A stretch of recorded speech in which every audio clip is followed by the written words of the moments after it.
He's going out looking for the bumps as well. Finds him on Metanaris, and Squishy's shot will go in. Gimmick able to open up that lane, and Squishy uses I'm sure many, if not all of us, know the story of Squishy, one of Rocket League's most influential and groundbreaking players to have joined the scene back in its early days.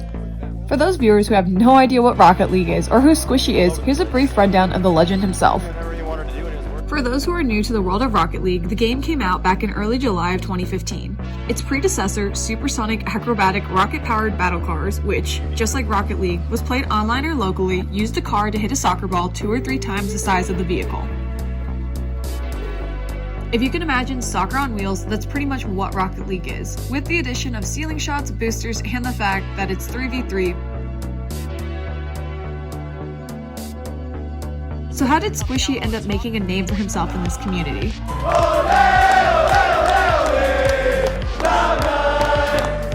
Having grown up in Toronto, Canada, his childhood dream was actually a lot different than most other esport prodigies his age.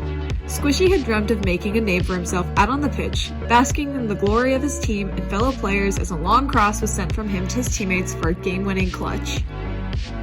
But his dream of playing out on the field seemed too far-fetched. Going pro in football and soccer is something that I always wanted to do, but like it always seemed a little far-fetched because there's so many kids, like growing up, you see so many kids wanting to go pro in that, right? And like it just seems impossible. The only problem was I had pretty bad asthma when it comes to running for long periods of time, so I couldn't actually like play it all the time if I wanted to. Like if I wanted to get good at it, I couldn't play it all the time because running up and down the field for me, I started like coughing up blood and stuff, and just like it wouldn't be good. Despite being physically inadequate for soccer due to his struggle with asthma, Squishy developed and honed in on his gaming mechanics, spending increasingly more time playing video games. His passion for soccer was far from gone though, as he quickly switched over to Rocket League upon the release of the game. A combination of video games and soccer seemed like a dream come true, as he was still able to continue playing the sport he loved in a maybe not so conventional way.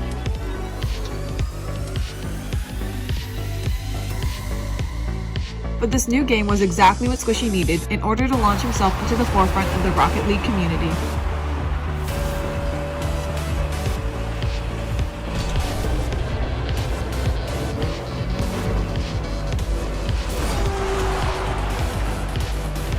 A once barren or vacant YouTube channel of his soon became flush with plays and trick shots that would soon become known to anyone and everyone who had ever heard of the game. As he gained popularity throughout his YouTube channel, Squishy formed the Muffinz team alongside other popular players Gimmick and Torment. The 3 of them ultimately defeated Gale Force Esports at DreamHack Unlimited. This was a huge deal because Gale Force Esports at the time was the best Rocket League dynasty in existence. This in the corner, can they keep it up? It's going into Gale Force territory. Oh, it's still up in the air. There is still a chance. The Muffin Men are trying to knock it down. Is it going to be knocked down? No, it's still up in the air. Keeping it going is Gale Force, and it falls. The Muffin Men are your DreamHack champions. Squishy has grown exponentially as not only a person, but also as a streamer. His YouTube channel started way back in 2013, 2 years before the release of Rocket League, and he has since accumulated more than 1 million subscribers. His Twitch was created 2 years later as well, about a month prior to the release of the game that launched his esports career. Since 2015, his account has grown to over 500,000 followers and counting. With the recent release of Rocket League as a free-to-play game in September, there is a pretty big spike in activity and follower interactions on his account. But something weird happened just yesterday.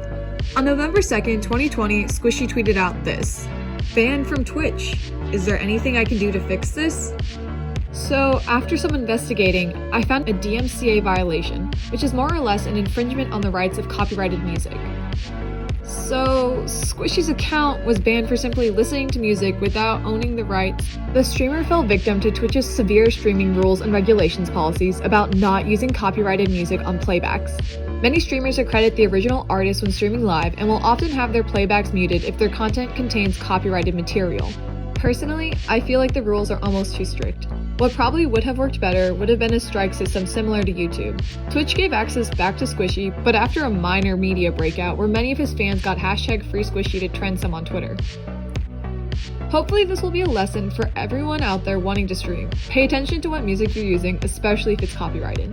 Before you know it, your account might be terminated. And unlike Squishy, who already had his following and presence on Twitch, it might be harder for an up-and-coming account to get unbanned.